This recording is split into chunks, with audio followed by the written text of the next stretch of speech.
సరే ఓకే, కాదు కాదు ఆ విషయాల కన్నా కూడా ఒక స్మాల్ క్లారిఫికేషన్ ఏంటంటే నేనేమంటున్నా, ప్రభాకర్ గారు చాలా అంశాలు చెప్పారు.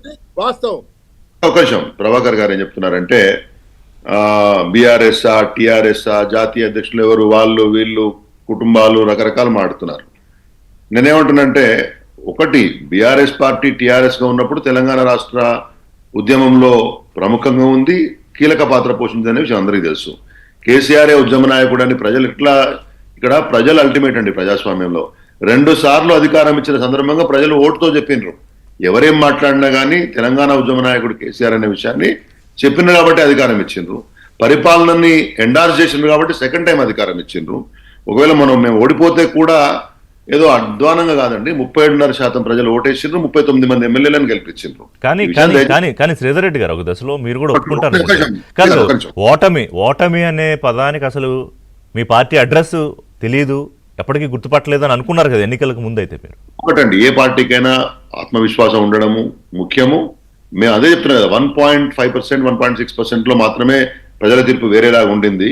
37.5% ప్రజలు విశ్వాసం చూపించారు బీఆర్ఎస్ పార్టీ మీద అనేది. ఇవాళ గ్రేటర్ హైదరాబాద్ పరిధిలో వేరే ఒక పార్టీకి అవకాశం కూడా ఇవ్వాలి. ఇంత లాభం ఆడుతున్నటువంటి బీజేపీకి కూడా ఒక్క సీట్ కూడా ఇక్కడ దక్కలేదనే విషయాన్ని గమనించారు. మీరు ఇప్పుడు గ్రేటర్ హైదరాబాద్ ప్రస్తావన తీసుకొచ్చారు కాబట్టి నేను ఒక ప్రశ్న అడుగుతా. కాదు, రేపు రానున్న నెక్స్ట్ ఏదన్నా ఫైట్ ఉందంటే ఎన్నికల ఫైట్, అది గ్రేటర్ అది కూడా కలిపి చెప్పండి. గ్రేటర్ హైదరాబాదే ఉంది, అక్కడ ప్రధానంగా మీ నుంచి గుంజేసుకుంది బీజేపీ. సో ఇవాళ మీరు బీజేపీని అసలు ఎక్కడ యాంగిల్లో టార్గెట్ చేయకపోవడం మీద అనేక అనుమానాలు వస్తున్నాయి. అంటే ఎక్కడో మీరు, మీ అధినేత మీరు కేసీఆర్ మోదీ కలిసి రేవంత్ రెడ్డి మీద రాజకీయ యుద్ధం చేయడానికి ఎక్కడో చిన్న అండర్స్టాండింగ్ లోకి వచ్చిందనే చర్చ కూడా మొదలైంది.